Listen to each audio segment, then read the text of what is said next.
Sahabat setia Gumori yang dikasihi Tuhan, Shalom.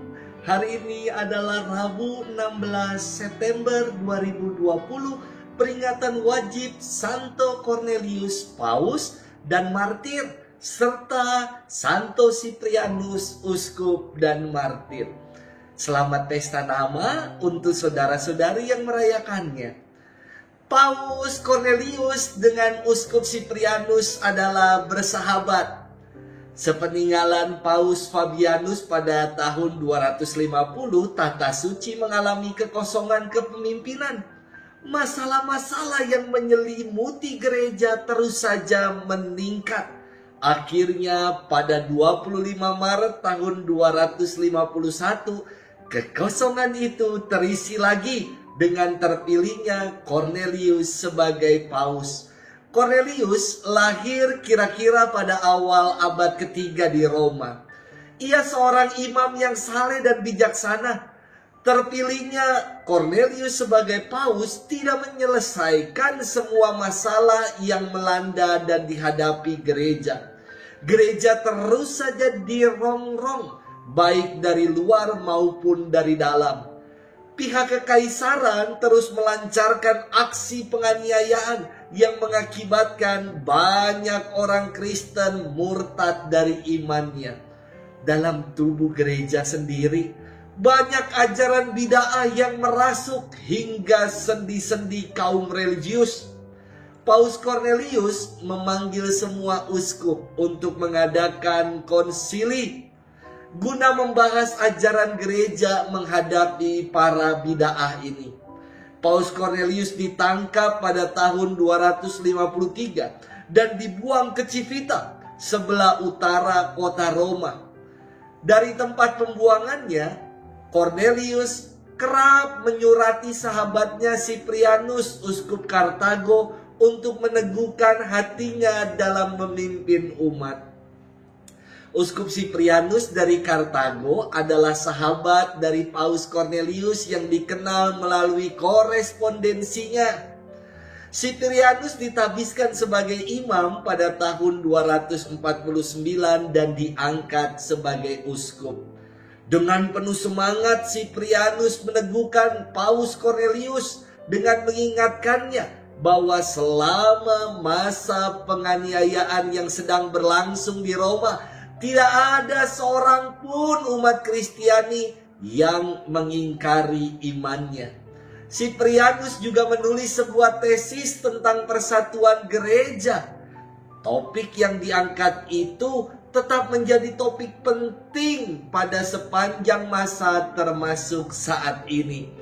Paus Cornelius wafat pada tahun 253 dan Uskup Siprianus wafat dengan kepalanya dipenggal di Kartago pada tahun 258. Peringatan kedua orang kudus ini dirayakan bersama, mengingat betapa pentingnya persatuan gereja dan persahabatan di antara mereka.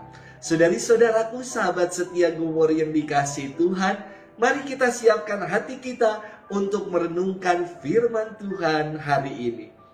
Haleluya,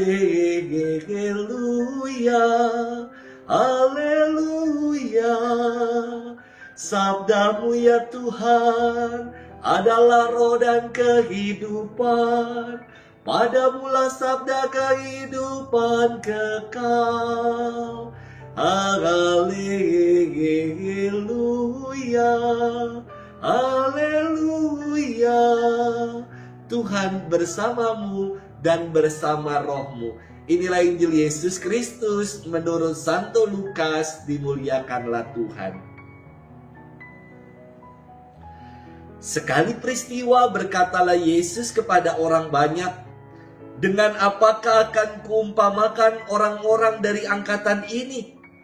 Mereka sama dengan anak-anak yang duduk di pasar dan berseru-seru, 'Kami meniup seruling bagimu, tetapi kalian tidak menari.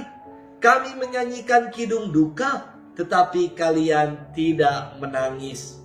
Sebab ketika Yohanes Pembaptis datang dan ia tidak makan roti dan tidak minum anggur, Kalian berkata, ia kerasukan setan. Kemudian anak manusia datang, ia makan dan minum. Dan kalian berkata, lihatlah seorang pelahap dan peminum, sahabat pemungut cukai dan orang berdosa. Tetapi hikmat dibenarkan oleh orang yang menerimanya.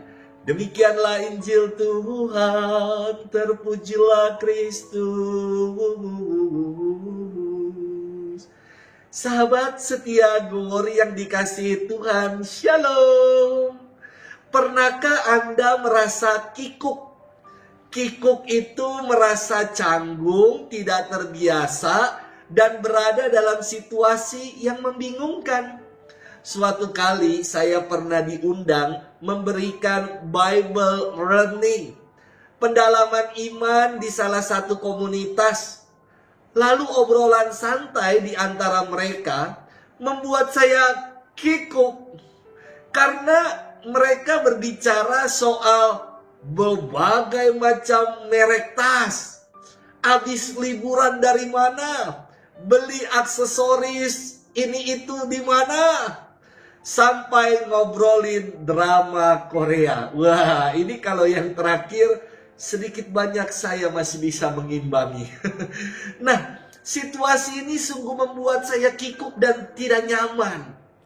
Sahabat setia Gowori yang dikasihi Tuhan, gambaran situasi kikuk dan membuat tidak nyaman dikisahkan Yesus dalam firman-Nya hari ini. Yesus mengumpamakan angkatan ini seperti anak-anak yang duduk di pasar dan berseru, kami meniup seruling, tetapi kalian tidak menari. Kami menyanyikan kidung duka, tetapi kalian tidak menangis.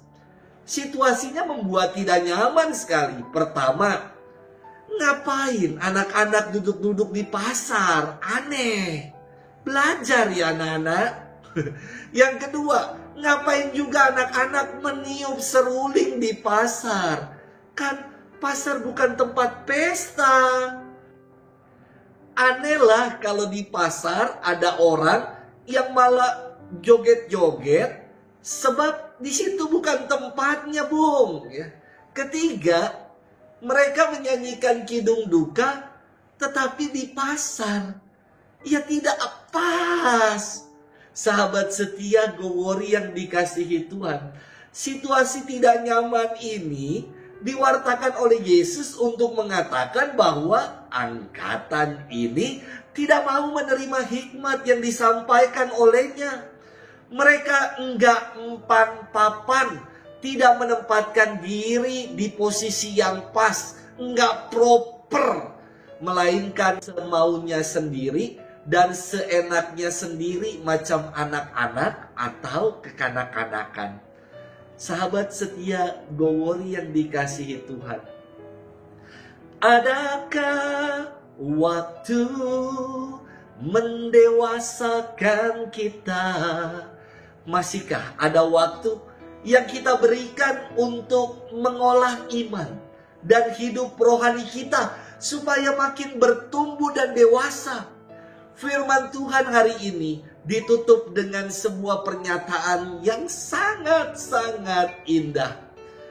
Hikmat dibenarkan oleh semua orang yang menerimanya. Marilah kita memberi waktu untuk mengolah hidup rohani kita supaya makin bertumbuh dan dewasa, supaya kita tidak kikuk dan canggung dalam hidup ini. Setiap peristiwa hidup yang kita alami, tangan Allah merentah dan bekerja untuk kita sekalian.